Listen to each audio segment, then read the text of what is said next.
৭৮টা বছর অতিক্রম করলে হে স্বাধীনতা, সহিংস অহিংস দুপথেই দেশমাতৃকার বুকে সহস্র শহীদের প্রাণের বিনিময়ে তুমি আবির্ভূত হয়েছিলে এই দেশে।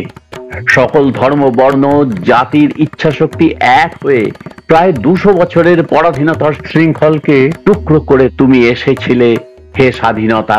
তারপর কত আইন, আদালত, শাসন, অনুশাসন। বলতে লজ্জা হয় হে স্বাধীনতা, অখণ্ড ভারতের সম্মান রক্ষার শপথ নিয়েও কিছু মানুষ প্রতিনিয়ত সংবিধানকে বুড়ো আঙুল দেখিয়ে বহাল তবিয়তেই এই মহাদেশে আছেন এবং কখনো জাতপাত, কখনো ধর্মের তাস খেলে জনগণকে বিচ্ছিন্ন পারস্পরিক বিরূপ করছেন। তোমার ৭৯তম জন্মদিনে আমি আজও অখণ্ড ভারত মহাদেশে প্রকৃত স্বাধীনতার মানে খুঁজে চলেছি। আমি আশাবাদী।